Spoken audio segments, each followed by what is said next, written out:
the tomb of a supernatural being was found. An article released by BBC News revealed that archaeologists found the tomb of Gilgamesh in Iraq. The article's headline states, "Gilgamesh tomb believed to be found. Archaeologists in Iraq believe they may have found the lost tomb of King Gilgamesh." We will take a deeper look at this article in just a moment.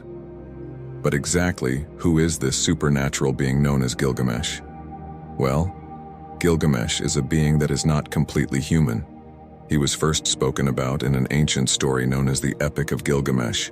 This was an epic poem written in Akkadian around 2150 to 1400 BCE.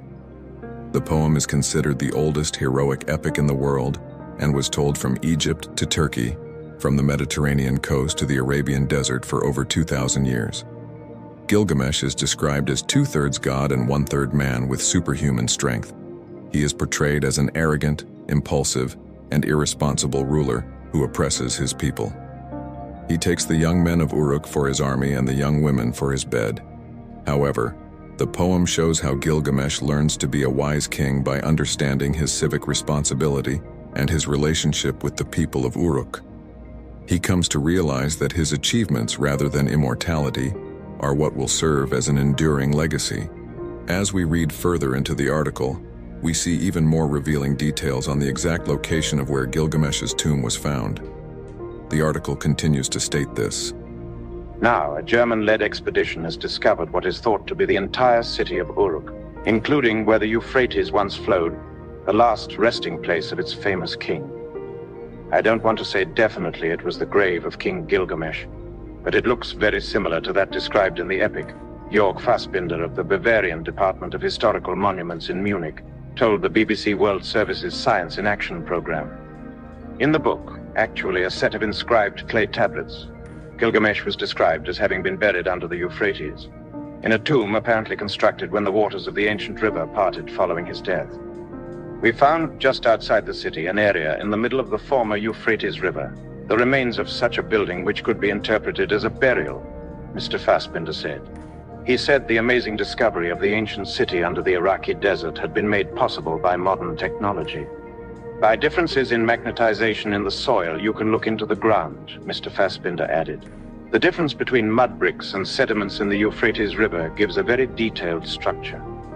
This creates a magnetogram, which is then digitally mapped, effectively giving a town plan of Uruk, Venice in the desert. The most surprising thing was that we found structures already described by Gilgamesh, Mr. Fassbinder stated. We covered more than 100 hectares. We have found garden structures and field structures as described in the epic, and we found Babylonian houses. But he said the most important historical and astonishing find was an incredibly sophisticated system of canals. Very clearly, we can see in the canals some structures showing that flooding destroyed some houses, which means it was a highly developed system. It was like Venice in the desert. This is the entirety of this article. So is this the first form of physical proof that supernatural beings actually did exist on Earth alongside human beings? Before we get to that answer, I must say I'm a firm believer in the Bible, and it wouldn't be the first time a supernatural being was said to have been within the Euphrates River. Once again, we see the Euphrates River being a huge part of revealing secrets when it comes to supernatural beings. If you're unfamiliar with what I mean, I'm referring to the Bible itself warning us that when the Euphrates River dries, 4 fallen angels will be freed. So I find it quite odd that Gilgamesh's tomb was also found near this location. Let's take a deeper look into who Gilgamesh truly is. In the Mesopotamian epic, the Epic of Gilgamesh, the king of Uruk, Gilgamesh is afraid of death and wants to be remembered. After the death of his friend Enkidu, Gilgamesh becomes distressed and sets off on a dangerous journey to find the secret of eternal life. He's motivated by his fear of death and his desire to be remembered, and he risks his life to find a plant that grants eternal life and youth. This plant sounds very similar to a mysterious biblical garden as well known as Eden, which contains the tree of life, and was also the original location where the first humans, Adam and Eve, resided. You will notice a ton of similarities between the Epic of Gilgamesh and the Bible, but this story actually is older than the Bible. Thus, much of this story could have influenced later biblical literature. and we'll see many more similarities between the two stories in just a moment. In the Epic of Gilgamesh, Gilgamesh meets Utnapishtim, who survived a flood and was granted immortality. Utnapishtim tells Gilgamesh that he can be given eternal life if he can stay awake for 6 days and 7 nights, but Gilgamesh fails the test. Utnapishtim then gives Gilgamesh another chance, telling him how to find a special plant at the bottom of the sea that restores youth. Gilgamesh manages to find the plant by tying stones to his feet and sinking underwater, but a snake eats it before he can use it. Gilgamesh eventually returns to Uruk to live and die immortal. Utnapishtim bears a striking resemblance to Noah. Utnapishtim was a legendary king of the ancient city of Shuruppak in southern Iraq, who, according to several surviving narratives, survived the flood by making a boat. Utnapishtim is the 8th of the antediluvian kings in Mesopotamian legend, just as Noah is the 8th from Enoch in Genesis. So in short, Utnapishtim and Noah appear to be the same entities written about in 2 different stories. But if the Epic of Gilgamesh truly inspired biblical literature, who would Gilgamesh be, based on Gilgamesh's description of being part human and part god? This means he was a Nephilim. His father is said to have been Lugalbanda, the priest king of Uruk, and his mother was the goddess Ninsun, also known as Ninsumun, the Holy Mother and Great Queen. As a result, Gilgamesh is considered a demigod, 2/3 god and 1/3 man, with superhuman strength and a life that lasted 126 years. Once again, if we're to look at the similarities between Gilgamesh and the Nephilim giants in the Bible, we can see that he was a Nephilim giant. Actually, Gilgamesh was said to stand over 5 meters tall, which is about 17 feet tall.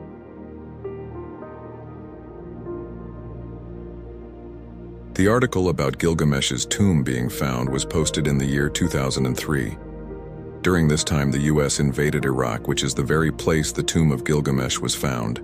The US took the Gilgamesh Dream Tablet and then later returned it in 2021. The question is, does the military actually have interest in spiritual artifacts? And I believe the answer to that to be yes. Throughout history, spiritual artifacts have been used in several wars. A good example of this is the famous Ark of the Covenant.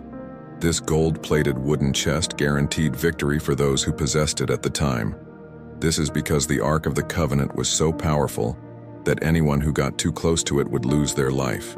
So you can clearly understand why any military would want such a powerful device in their hands. But what about the body of a supernatural being? I believe the only way we would ever receive the truth on that matter is if the military themselves came forward about such things existing, and they did.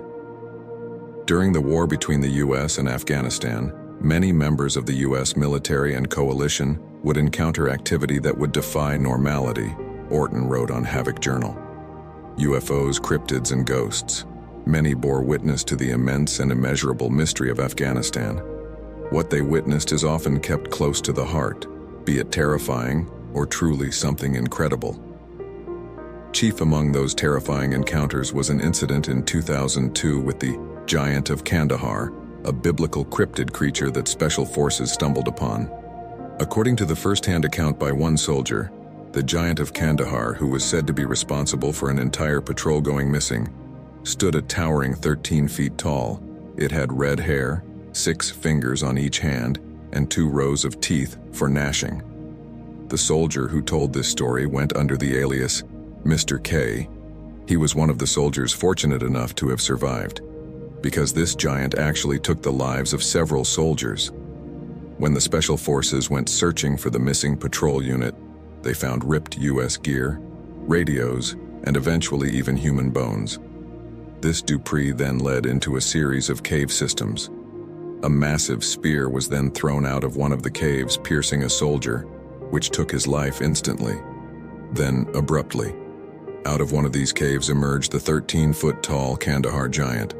The giant then sprinted to the downed soldier to retrieve its spear, but at this point, the soldiers snapped out of it and emptied several rounds into the giant, taking its life too. We can only imagine what was going through these soldiers' minds. Many of them a day prior didn't even think such things existed. Yet here they were looking face to face with a biblical Nephilim giant. In March 2003, U.S. forces invaded Iraq, vowing to destroy Iraqi weapons of mass destruction, WMD, and end the dictatorial rule of Saddam Hussein. When WMD intelligence proved illusory and a violent insurgency arose, the war lost public support. Let's speak more about the Gilgamesh Dream Tablet that was also taken by the U.S. The Gilgamesh Dream Tablet was illegally imported into the United States in 2003, then sold to Hobby Lobby, and eventually put on display in its Museum of the Bible in Washington. Federal agents with Homeland Security investigations seized the tablet from the museum in September 2019.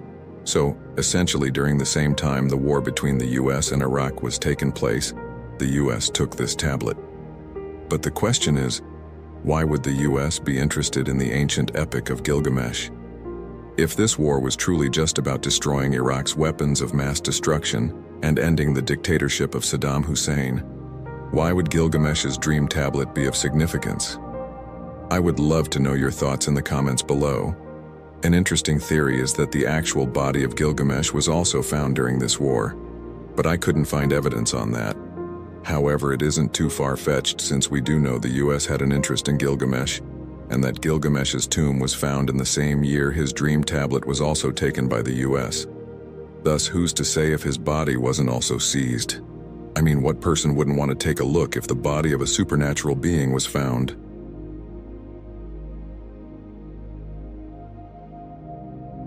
We've been speaking about this mysterious Gilgamesh tablet known as the Gilgamesh Dream Tablet.